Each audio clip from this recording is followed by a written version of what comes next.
Exercise S38. Responding to the integrated reading, listening, speaking tasks. 1. The University of the Rockies is planning to tear down a building on campus. Read the announcement about the demolition of the building. You have 45 seconds to read the announcement. Begin reading now.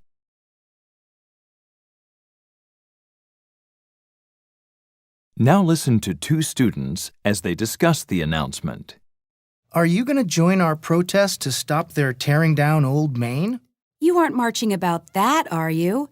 We need a fine arts complex. I don't disagree with that, but the empty lot behind the sports arena could be used. Well, that's true, but it's a long distance to walk. So what's so special about Old Main anyway? Well, Old Main was the first building, actually the only building, on campus in the early days, so it has historical value. We should try to preserve our heritage. You know that it was built in the mid-1800s of stone, so built to last. I didn't know it was that old. But it doesn't have space for classrooms, and I imagine it's a huge expense to heat in winter. Well, in fact, those heavy walls keep heat in, so it isn't expensive. They could use it for offices. There's a shortage of offices for graduate students who have teaching assistantships. The man expresses his opinion of the plans being made by the University Board of Trustees. State his opinion and explain the reasons he gives for holding that opinion.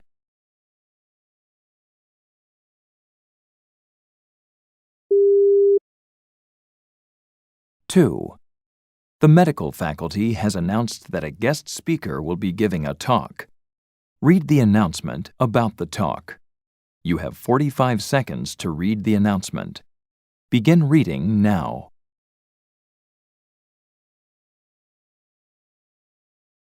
Now listen to two students as they discuss the announcement. Hey, Sue. Want to go for a coffee? No, thanks. I'm going to the talk about restless leg syndrome. Why don't you join me? Never heard of it. So what's your interest? Well, my mom suffered from it since she was a teenager. At that time, it was diagnosed as growing pains, later as a strained muscle. And then, when she began teaching, she was told it was because she was on her feet all day. After she was told it was all in her head, she quit asking and just went on suffering. That sounds awful. So, why were the doctors so wrong? Well, she's always described the pain as thousands of microscopic creatures eating away her calf muscles. That's weird. So how did she finally find out what it was? Oh, a cousin mentioned in passing the medicine that she was taking for restless leg syndrome and went on to describe what Mom had been suffering for over 30 years. Wow. Yeah, she's on medication now, but I want to know more about it. It runs in families. So you might get it. Maybe, but I haven't had any problems yet. The woman explains her interest in listening to the guest lecturer. State her interest and explain the problems surrounding the syndrome.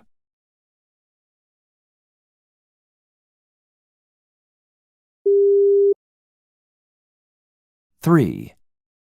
The University of the Rockies is planning to make a change in the number of required courses in physical education. Read the president's quote taken from his interview with the reporter from the student newspaper. Begin reading now.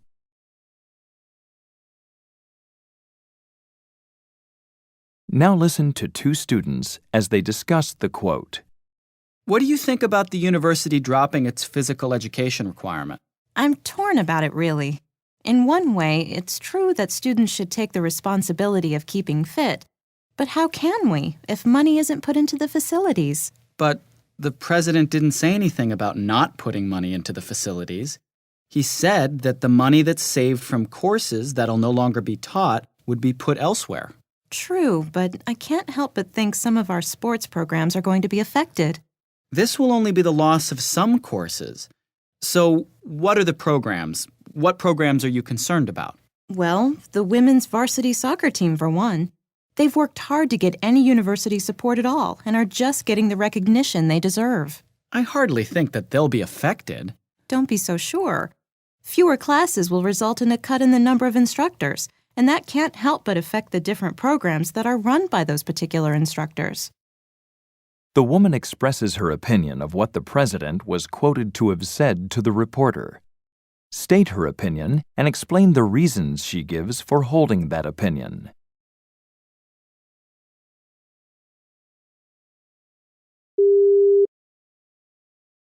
Four. The maintenance department has announced that the main classroom building will be undergoing some changes. Read the announcement about the renovation. You have 45 seconds to read the announcement. Begin reading now.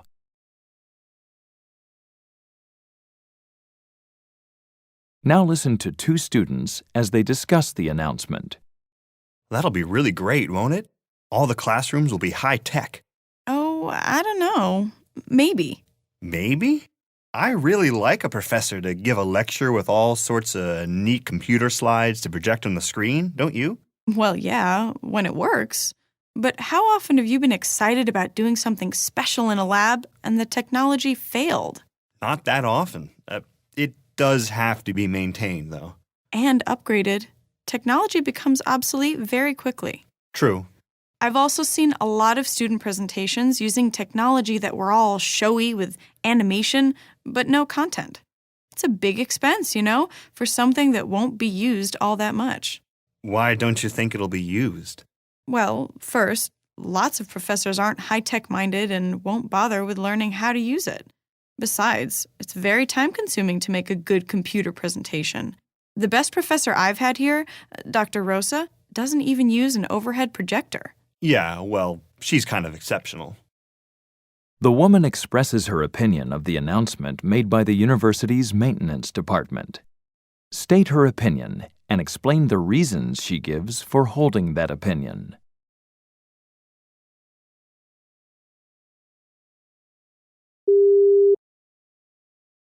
Five. Now read the passage about marine organisms known as phytoplankton. You will have 45 seconds to read the passage. Begin reading now.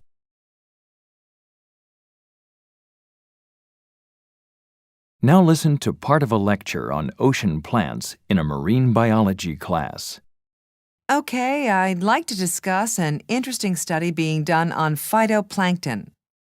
I think we all know that phytoplankton is an important nutrient in the ocean's food chain, as well as understand its importance in producing oxygen. This study, the study I want to present, was based on the observation that in some areas of the ocean, there's plenty of sunlight and nitrogen compounds for a successful photosynthesis. However, there's only a small amount of phytoplankton. So an analysis was done on the water, and this analysis indicated a lack of iron. We know that iron is a trace mineral that even humans need. It was hypothesized that phytoplankton also need iron. I won't go into full detail, but a small section of one area in the ocean was seeded with iron sulfate. The resulting increase of phytoplankton provided convincing evidence for the hypothesis. Now, this finding opens up several possibilities. Since phytoplankton take carbon dioxide out of the atmosphere, an increase of the plants could remove a significant amount of human-produced carbon dioxide from the atmosphere faster and more effectively than other alternatives. An increase in the plants could also be followed by an increase of marine life along the food chain that ultimately comes to feed people. However, there are unanswered environmental questions that would need to be addressed before phytoplankton farms could be considered. The professor describes an experiment done on phytoplankton. Explain how the implications of this experiment relate to phytoplankton.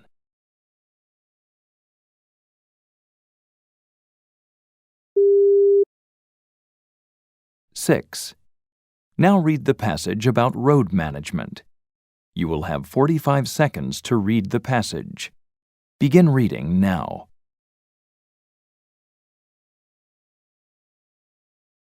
Now listen to part of a lecture in a civil engineering class. Okay, so we're all familiar with the road markings, signs, and signals cluttering up our cities. They are supposed to reduce accidents, make towns safer for all of us. Well, accidents still happen, but all these signs surely make accidents fewer. They tell road users where it's safe to be and when. Well, experiments have shown something very different. A Dutch traffic engineer named Hans Monderman has turned this thinking on its head. Monderman removed the traffic signs, markings, and signals from a Dutch town. And guess what? The number of traffic accidents has dropped significantly. In this town, there are no center lines separating lanes, no speed limit signs, no stop signs, and even speed bumps have been removed. The thinking behind this radical change is that when drivers have no signs to guide them, they start looking at people and then they drive more carefully, more courteously. This public space makes drivers instinctively understand that cars and pedestrians are equal and drive with this in mind. Supporters of this scheme explain its success by arguing that road regulations give a false sense of security. Regulations also treat road users as irresponsible by continually controlling their behavior, telling them what they can and can't do. When the props supporting this regulation are removed, drivers are given back the responsibility for driving with consideration for other drivers and pedestrians, and then act accordingly. The professor describes an experimental system of road management. Explain how this experiment is related to road users' behavior.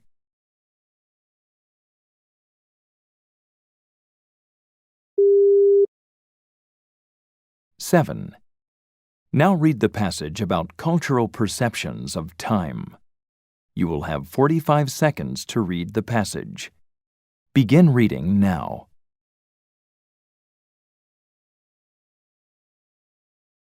Now listen to part of a lecture in a cultural studies class.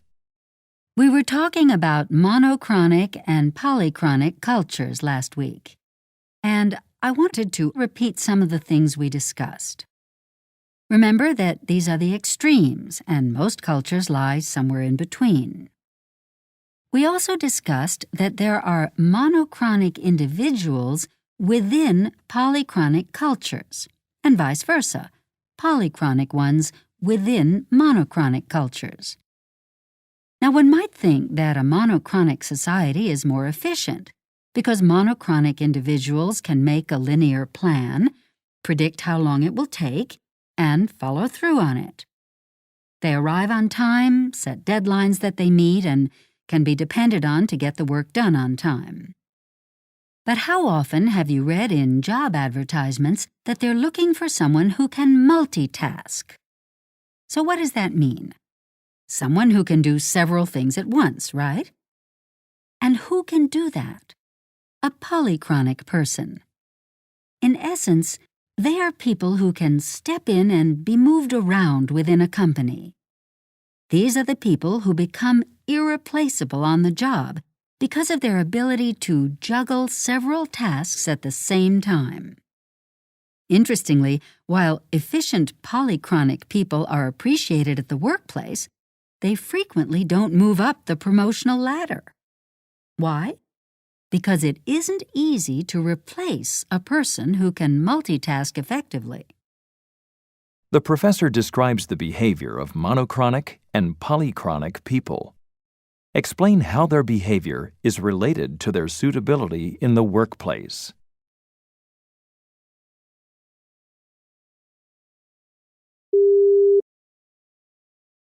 Eight. Now read the passage about weathering. You have 45 seconds to read the passage. Begin reading now.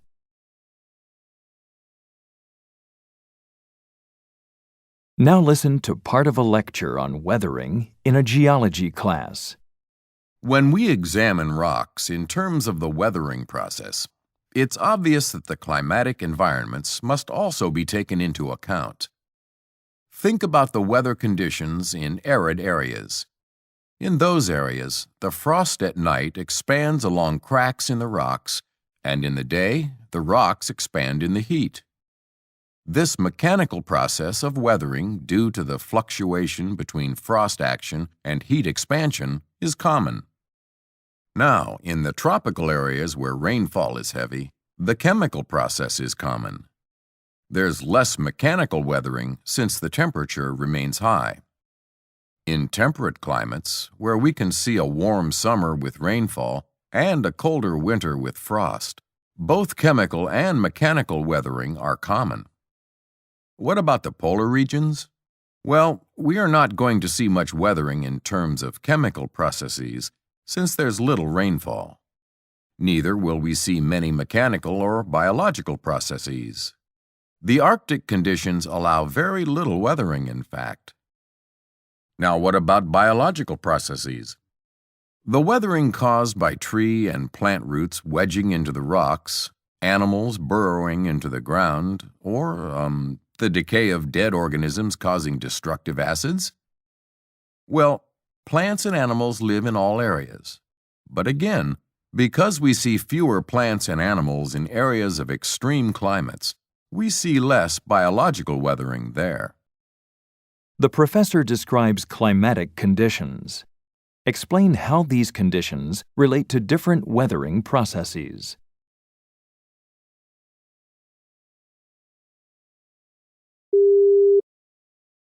The program continues on the next CD.